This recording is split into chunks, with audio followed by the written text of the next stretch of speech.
1863 mountain range of North Carolina and Tennessee.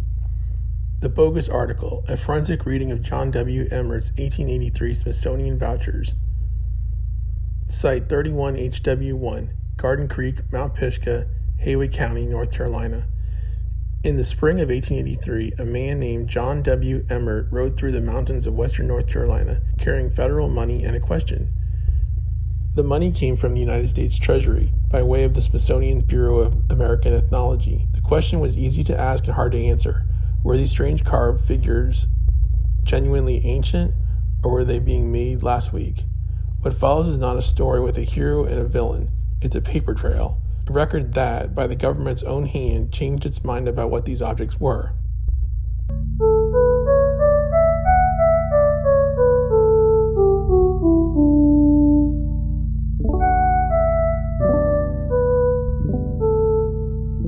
Part 1. The Pay Record. In the settled Treasury account of the National Archives, there are vouchers. They are dry, they are decisive. John W. Emmert was no private collector. He was a salaried federal employee, ethnologic assistant, stationed at Bristol, Tennessee, paid $75 a month. His pay was certified by the ethnologist Cyrus Thomas and dispersed by the Bureau's agent John McChesney. That much is bedrock. On the 24th of April in Asheville, he paid a man named Burnett $28.50 for a lot of carved images, animals, pipes, pots, birds. On the 21st of May, again in Asheville, the same surname, $22 for 15 soapstone specimens, cash in hand for carved stone. The dispersing office wrote them down in plain language as ethnologic specimens. Hold that phrase, it will matter 11 years from now.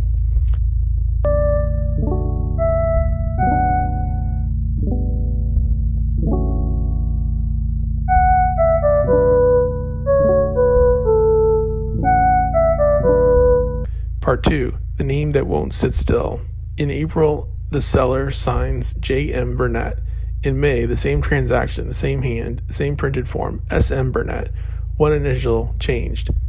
When McChesney's office made its certified true copies, the May seller quietly became J.M. to match April. The document captioned a true copy departs from its original on the single mark that identifies the seller.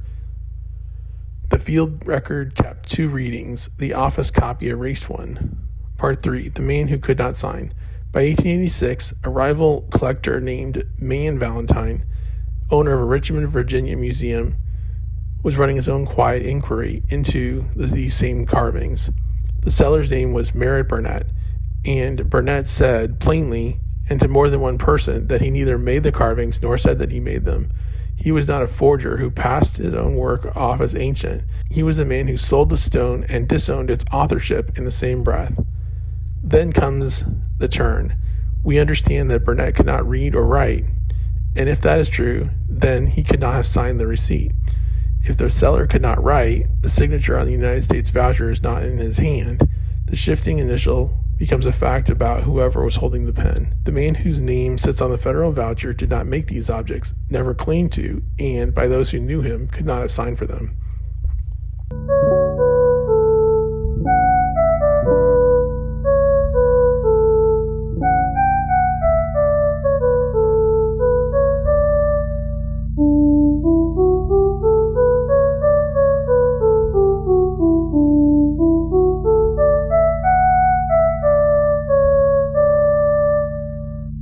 Part 4. Sent to interfere.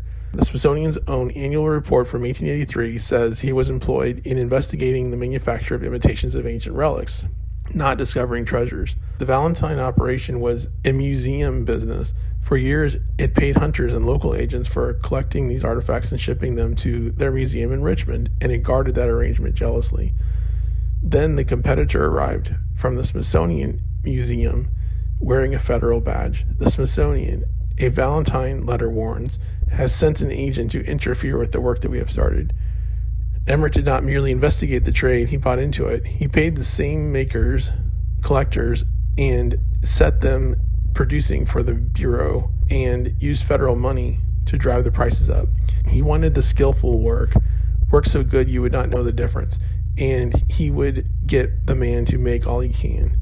The government agent sent to expose a trade that he called counterfeit had quietly become the best customer it ever had.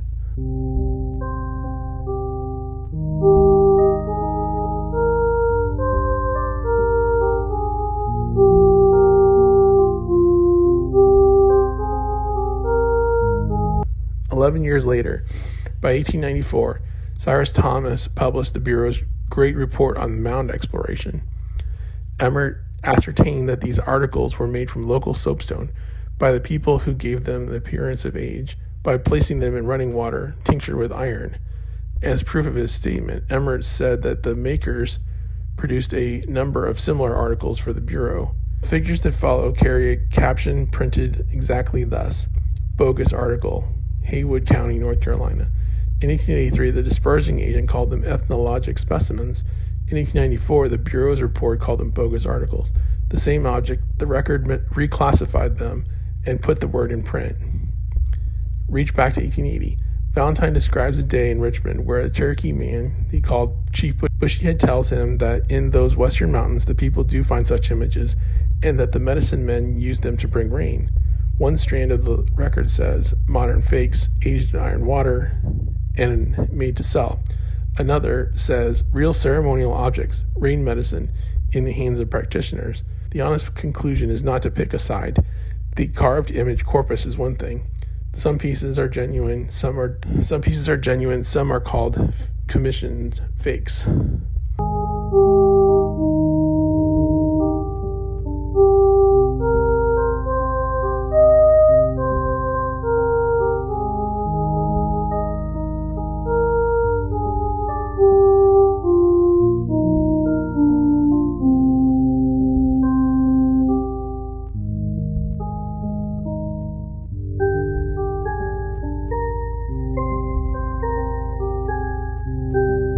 Part 7, The Wider Ground. In the same season, in the spring of 1883, the Commissioner of Indian Affairs issued the rules governing the Court of Indian Offenses.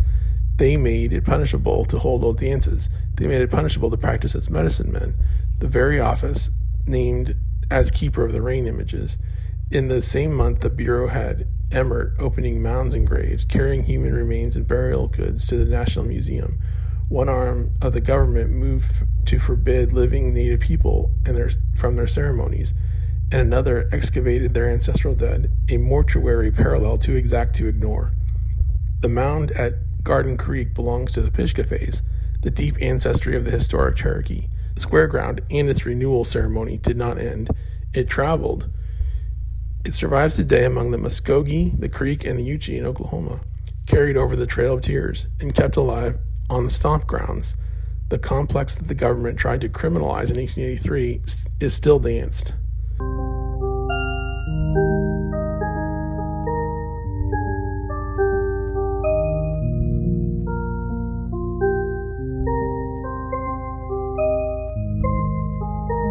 The discipline. That Emmert was a federal employee paid both to buy and to investigate. That is bedrock.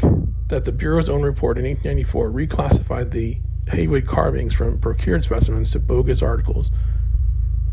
That is in print in their hand. What is not proven, which specific carvings are genuine and which are fakes. Those stay open, and the forensic reading earns its authority by refusing to close those before the evidence does. A government bought carved stone in the mountains, called it science, and then, a decade later, in its own publication, called it bogus.